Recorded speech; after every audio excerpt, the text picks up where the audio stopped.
From the JAMA Network, this is JAMA Pediatrics Author Interviews. Conversations with authors exploring the latest clinical research, reviews, and opinions featured in JAMA Pediatrics.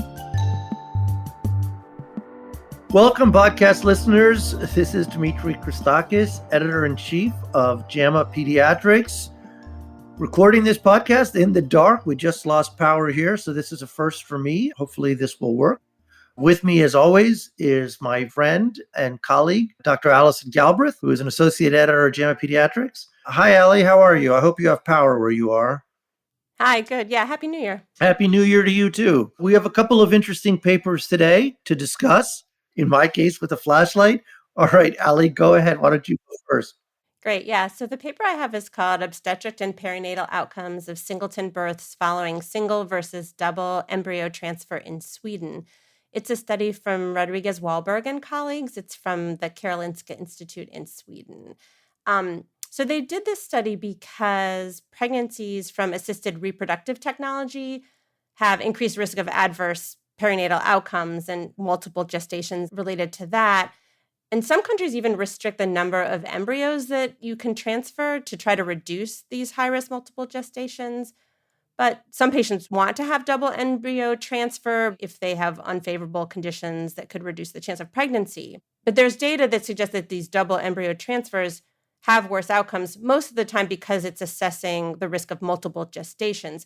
But these authors wanted to know what the risk of adverse outcomes was from double embryo transfer in the setting of a singleton birth. So that was their goal. They wanted to assess the obstetric and neonatal adverse outcomes, whether they differed for singletons born through assisted reproductive technology with single embryo versus double embryo transfers. They're in Sweden, so they had the advantage of using the Swedish National Medical Birth Register. So that's population-based, all live births in Sweden. They looked between 2007 and 2017. And then they also were able to link with another data set they have in Sweden called the National Quality Registry for Assisted Reproduction. So that has a lot of details about assisted reproductive technology, whether they had fresh or frozen embryos, the number of cycles, things like that. And then they also were able to link with their medical birth record to get things like ICD-10 codes for pregnancy complications, like gestational diabetes and things like that, and also birth outcomes.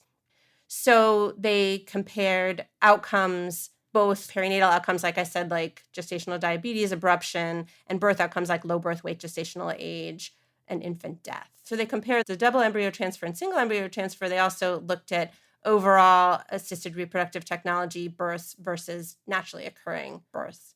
And then they also stratified by some of the types of assisted reproductive technology, for example, fresh versus frozen embryos, and the stage at which the embryos were transferred, for example, blastocyst or not. What they found, they had 1.1 million births. So they ended up having more than 35,000 births from assisted reproductive technology. These are just singletons. And there were about 30,000 with single embryo transfer and a lot fewer, about 5,000 that were from double embryo transfer.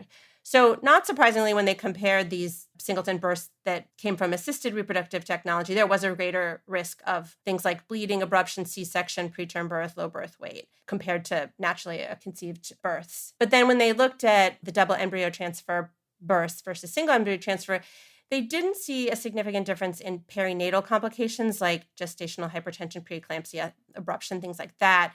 They didn't see overall a significant difference in gestational age, low birth weight, APGAR score, or congenital malformations between double and single embryo transfer. However, they did see a rare but higher risk of neonatal death for the double embryo transfer. So there was a significantly different and higher odds ratio. But when they looked at the adjusted absolute risk, it was 0.3% for double embryo transfer versus 0.1% for single embryo transfer. The adjusted absolute risk difference, which was 0.2 percentage points, that was non-significant. So it's a little bit borderline. They had similar results if they excluded births that started out as multiple gestations. So, for example, they talk in the paper about vanishing twin syndrome. So you could have started out with a multiple gestation, but they ended as a singleton birth. So when they took those gestations out, they had pretty much the same. Then they did some sub-analyses, and those they did find some differences that worth noting. They found that if there was a higher risk of preterm birth and low birth weight for the double embryo transfer when they used frozen embryos or embryos that were transferred at the blastocyst stage. Their conclusions were that there was a higher risk of adverse outcomes with double embryo transfer, particularly with frozen embryos and transfer at the blastocyst stage. They said, in general, it seems like the results support use of single embryo transfer, but should not deter people from using double embryo transfer if there's low reproductive potential otherwise.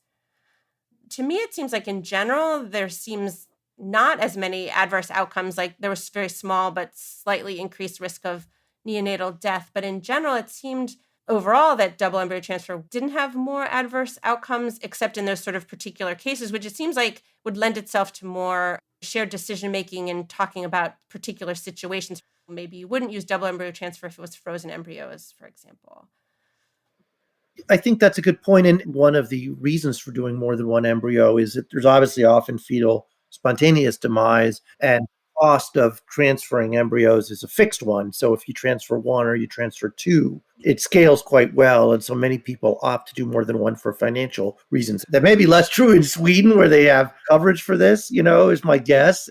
But reproductive technology, as you know, in the United States is, well, coverage varies. Let's just put it that way. And it can have out-of-pocket costs, which is probably where a lot of this comes from. Well, and then there's the emotional toll, right, of having to do multiple cycles. And so I think they made the point that for people who have unfavorable prognosis for having pregnancies, that they might want to try to do a double transfer with the idea that it increases your chances of having a singleton pregnancy. The tricky part that this article isn't able to say is there a way to know what puts you at risk in double embryo transfer for having multiple gestation? So this study is just pregnancies that ended up in a singleton birth, right? But then there's all the ones with double embryo transfer that ended up with multiples. And, I don't know how you can predict whether it'll become singleton or whether it will end up as multiple.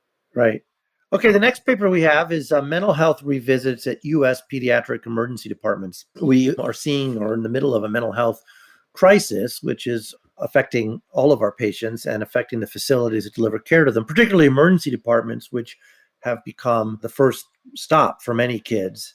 As the authors note, ED visits between 2007 and 2016 for mental health disorders are up over 60% at all hospitals and 120% at children's hospitals. And I want to emphasize that was 2007 and 2016 data. So that actually predated the pandemic that we're all familiar with now. And the reason this is important is not just because of the impact it has on children with mental health disease. And of course, the ED is not necessarily the right place to deliver primary or even secondary care for children with mental health crises. But for lack of a better word, it's gumming up the emergency departments. At our ED, for example, and I'm sure it's true, Ali, for you as well, lots of beds are taken by very unfortunate children who are boarding because there's no place to put them. And the downstream effects of that is that the ED facility is stretched very, very thin.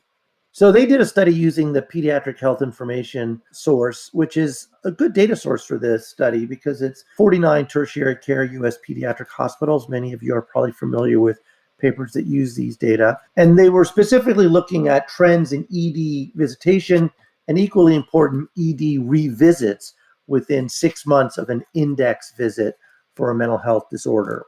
They tried to do a lot of important adjustment. They looked at two things in particular I want to call out. One is the Childhood Opportunity Index, which is a composite measure of neighborhood resources based on indicators related to educational, health, environmental, and socioeconomic conditions within a neighborhood. It's a measure, if you will, of the challenges children may face by dint of where they're living. And it also adjusted, or tried to, for the availability of psychiatrists and psychologists in the community by looking at the number of licensed child psychiatrists and child psychologists by children based on census data around any particular hospital. What they found was, not surprisingly, that ED visits for mental health diagnoses made up about 4% of ED visits, slightly more common in girls than in boys. And there was a significant trend with mental health ED visits going up 8% annually overall and revisits going up about 6% annually. There are a couple of things that I want to focus on in particular, and they say a picture is worth 1,000 words. So if you're able to access the article itself, I can call attention to figure 2A. And what that shows is they looked over the study period from 2015 to 2020, and you'll notice two things. One, that there's a sinusoidal, seasonally related rise and fall of mental health diagnoses that's consistent across the study period, actually with peak visitations being at very predictable times, notably in the winter, right after the holidays, and in the fall at the return to school. And you'll also notice that the trend has been upward going over the whole period. So as much as we focus on COVID as being a key driver of all of this, the trend precedes COVID and continued during it without any obvious, at least at visual inspection, inflection point. And then there were two things in the multivariate analysis, Ali, that jumped out at me, and I'm curious what you think about them. One was that children with private insurance were less likely to have revisitation, and that children with higher child opportunity index were more likely to have revisits. And of course, those seem to run contrary to what we normally think of, and in fact, what other studies have found, which is that lower child opportunity index and worse health insurance usually lead to increased utilization. I'll let you comment on that, Ali, because this is sort of more in your area than mine about insurance coverage and access. Do you have any thoughts on what might explain that? I wasn't surprised that kids with public coverage were more likely to have revisits because they probably have a harder time accessing behavioral health providers. The Child Opportunity Index part did surprise me for the reasons that you said, although I will say that in the data, the percent of kids who had a revisit was pretty similar for the lowest Child Opportunity Index group and the highest one, although the time to that revisit was faster for the higher opportunity group. And the authors speculate this, and I think this seems valid, that if you have good access and you live in a place with a lot of child psych providers, or you just have good access by being more privileged, that your provider might know that something's going wrong and send you in. And that was one of the things that I thought was really interesting about this, because they did adjust for child psychiatrists and child psychologists, and they don't see that itself was a significant predictor. Right. I thought that was really interesting. We just had a paper, I think we talked about on the podcast last week, that looked at the availability or the sort of density of behavioral health providers and how that was related, I think, to suicidality. That was a different paper. But here it didn't seem to be a factor. One other thing, and this is a little bit of a different issue, these are children's hospitals in Phys, right? And so I kept wondering, how does this play out if you are an older teen? Do you go to an adult ER, and are the adult ERs better equipped to deal with this? I actually don't know the answer to this, but is it harder to find a child psych provider than it is to find an adult psych provider? In which case, if you're old enough to access the adult system, are you less likely to revisit because you can get seen and get your needs met? That's a good point. And it was limited to Phys hospitals, and they only looked at licensed psychiatrists and psychologists. And there are obviously a lot of adjunct health professionals that are important sources of care for these children. One other thing jumped out at me, and I mentioned sort of the seasonal pattern, and in particular the fall with the start of school is a very high risk period. And I hate to put more on schools, but it does beg the question of, could they be part of the solution? Are they identifying kids who are having trouble, right? That it comes to attention because a kid reveals something to a teacher or to a school counselor or something. Right. Or are there things about reentry to school, either in the fall or after break, that are especially stressful or triggering? And could schools be support structures, but also provide sort of a safety net? Maybe that's a place where we should be thinking about having more mental health resource. But it's obviously an incredibly important topic, and I wish there were easy solutions for it, because this is not a new problem. It's been increasing, and we need to do something, and do something fast. Yeah, that's what I kept thinking is, what do we do with this information? Was there a way to identify these kids who have revisits? Because clearly they're more at risk and their needs aren't being met. And so how does that work? Like, it would be okay if you were a child who was a part of that delivery system that the ED was part of, right? If it's a children's hospital and you're a kid who gets your primary care or behavioral health care within that system, then being flagged in the ED for coming back again could be a way to target this kid for more services within your system. But if they're not, then how do you do that? Do Medicaid managed care plans need to look at these data and look at revisits and try to make outpatient resources easier to access for these kids? I don't know what the solution is, but it's great to have these data to know this is a problem, and now what do we do with this? And Ali, that's the other point I wanted to make, is that, ED revisit is a very complicated measure of quality, right? Because on the one hand, it's something we don't want to see. On the other hand, what I was thinking about trying to make sense of how the Childhood Opportunity Index impacts revisits. We'd rather not see them, but you also worry about kids that aren't coming back, right? Who might need to come back. Coming back is not ideal, but it may be preferable to not coming back and still having issues, if that makes sense. Right. And there's some things you have to come back for, right? Right. Exactly. And so maybe coming back is actually a good sign that you're accessing care when you need it. But that's outside of the scope of the study. I want to thank you all again. Thanks for sticking with it, Ellie. It was a challenge for me doing this with the power off. This episode was produced by Shelley Steffens of the JAMA Network. The audio team here also includes Daniel Morrow, Lisa Harden, Audrey Foreman, and Mary Lynn Furkaluk, Hannah Park, and Dr. Linda Brubaker. To follow this and other JAMA Network podcasts, please visit us online at jamanetworkaudio.com. Thanks again for listening. See you next month. Bye-bye.